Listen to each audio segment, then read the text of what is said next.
Bon, tu vas me prêter mes fautes parce que Malik Gadiaga là, et comme il est à la Médina, c'est sûr qu'il est en train de faire le pavé là. C'est ça qui est l'actualité là-bas. On commence par la tribune. Élimination des Lions par la Colombie, tout simplement cruel. Des cruels. À lire le message du président au Lion, président de tous les Sénégalais, Macky Sall. Voilà. Message du président au Lion. Là, on a ça à la une de la tribune ce matin. Mais Libération indique le choc. Le choc. Le choc, c'est quoi? Le Sénégal éliminé de la Coupe du Monde par le fair play. Et l'arbitre. Donc on dénonce l'arbitrage également. Voilà, beaucoup ont dénoncé l'arbitrage parce que certains considèrent qu'il y a eu pénalty. Tu sais, parfois, il y a des choses qui dépendent, de l'appréciation. Et qui dit appréciation pense au sens. Et qui pense au sens peut sous-entendre à l'illusion. C'est le professeur qui parle. Bon, voilà, c'est important. Hein, le mythe de la caverne. De la caverne. Bon, le choc, c'est le titre qui bat la une de Libération. Diafra Sakho qui déclare Soumouare, Doubar.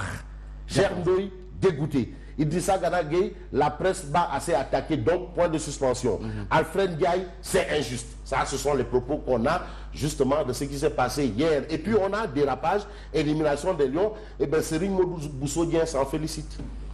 Il a dit Tachoulen Loloaï, élimination des Lions. Pourquoi il s'en félicite? Eh bien parce que Aliou Cissé a demandé à ses joueurs de ne pas jeter. Donc lui il considère... mais voilà, chacun il va de sa conception, de sa perception des choses. C'est ça la diversité du monde. Le monde même Dieu ne fait pas l'unanimité. C'est sûr. Dieu, il ne fait pas l'unanimité parce qu'il y a des athées. Non, attends, rien n'est unanime. Il y a des athées. Même Dieu n'est pas... C'est sûr, l'astre de Anne. Mais l'astre de Anne révèle à sa une mondiale 2018 Sénégal-Colombie 0-1 la désillusion. La désillusion. Et pour parler de cette désillusion, justement, nous avons le quotidien Réumi. Alors, Réumi titre pas très fair play. Les Lions n'ont pas été fair play. C'est pour ça qu'ils sont restés. Ils seraient allés au second tour. Comme ils n'ont pas été très fair play, il faut retenir ce qu'il faut retenir. Pas très fair play. 6 cartons jaunes à 4. À 4. Voilà, c'est ça que le Lion les Lions ont machiné. 6 cartons jaunes à 4. Bien entendu. 6 cartons jaunes. Et c'est important de noter ça parce que vraiment, c'est pour dire que le football maintenant, c'est un tout. C'est la vidéo, c'est les cartons, hein, c'est tout. C'est tactiquement, techniquement et fair play. Même le fair play est important. Rien négliger. Moi, c'est ce que je retiens. Même fair play de faire nice. Alors, on a enquête qui titre Cruelle désillusion. Sénégal, Colombie 0-1, les Lions éliminés. C'est le scénario catastrophe pour les Lions éliminés par le fair play à ce mondial, indique enquête quotidienne. Et puis enquête parle d'une information qui nous intéresse. On a annoncé tantôt la hausse du prix du riz local. Mais aujourd'hui, cette hausse annoncée divise totalement, voire complètement les riziculteurs. Ah bon? Ah oui, parce qu'il y a des riziculteurs qui disent qu'il n'est pas question d'augmenter le prix du riz local avec tous les efforts que l'État a consentis. Je partage leur avis. Ah oui, quand même, moi, Sekendana ne va pas accepter ça. On ne va pas se battre, on ne va pas investir autant d'argent parce qu'on est à 1 million et quelques tonnes. Bientôt, on atteint l'autosuffisance. On n'en parle plus. On ne parle même plus du riz local. On parle d'autosuffisance maintenant. Donc, on avance et c'est pour bientôt. Hein. C'est réglé. Hein. C'est 1 million 100, 1 million 200 000 tonnes. C'est la production maintenant locale.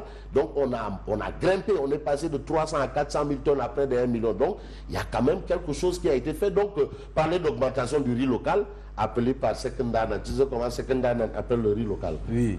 Mosdoli. Mosdoli. Mosdoli. Il appelle ça Mosdoli. Alors l'observateur. Mais l'observateur, l'Obs parle des Lions emportés par la fièvre jaune. Dernier match perdu face à la Colombie 0-1. Les Lions emportés par la fièvre jaune. Les limites du management de Aliou Cissé.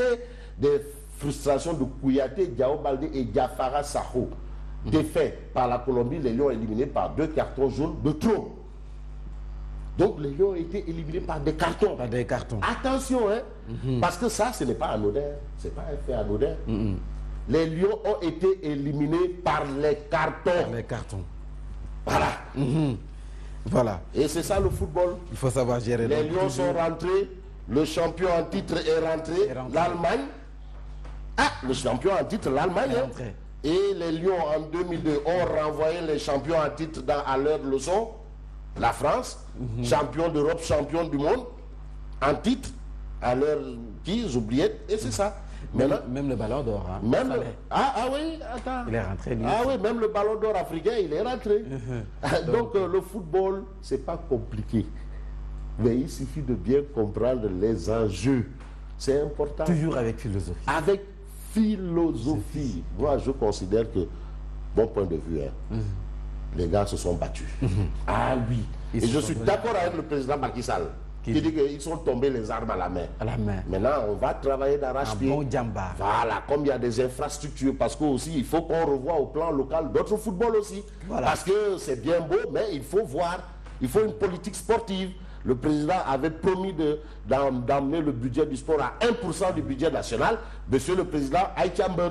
Et avec beaucoup de stades. Et aujourd'hui, il faut des stades. Parce que le stade Lat Dior de Thiès, nice. Le stade Galandou Diouf de Tengueguet, nice. Il faut refaire tous les stades. Et comme ça, les gens vont s'adonner au sport. Et le Sénégal, quand même, le sport. Le football. Clin d'œil à Mbaye Faye, hein? À Mbaye Faye, le constructeur. Ah oui, non, lui, il gère en matière de stade. Non, il ne faut même pas débattre avec lui. Je ne même pas au Sénégal. En Afrique, en matière de stade, construction, je ne parle même pas. En Afrique, non. C'est le meilleur. C'est le meilleur. Ouais, c'est le meilleur. Mbaye Faye, c'est le meilleur. Voilà, mais il faut aller au stade Galandou Diouf pour comprendre. Au stade Lat Dior pour comprendre. Regarde, et c'est terminé. C'est terminé. Bientôt, Sédhiou aussi, on va voir. Reste uniquement l'inauguration. L'inauguration, et le président va inaugurer. Président. Il faut inaugurer. Président, inauguration du stade, on a mis le goudron pour que vous veniez inaugurer. C'est ça. Vous avez demandé une piste d'athlétisme, on a mis la piste d'athlétisme. Avec des caméras de surveillance. Et aussi, bon, les 7 milliards là, ce qui reste là. Khalis Bow. Mais les créanciers, qu'est-ce qu'on a fait? Vraiment, ils ont besoin de leur dû. Ceux à qui on a emprunté de l'argent là.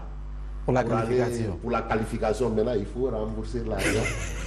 Khalis, Fabrice. Il faut rembourser l'argent à ceux-là qui attendent, qui ont permis Polo Kwame et Praia. Maintenant, le reste là, il faut rembourser. Ah oui, non, au plus tard lundi. Parce qu'ils viennent aujourd'hui, donc lundi, ils vont rentrer dans leur fonds. Normalement. Le message est voilà, passé. Comme ça, tout le monde sera content. Et puis, affaire Bidino Wadi. Tension Bidino Wadi. Alors, bon week-end. Bon week-end et merci de nous avoir suivis. Bonne continuation. Moi, je vous retrouve tout à l'heure et c'est pour le journal.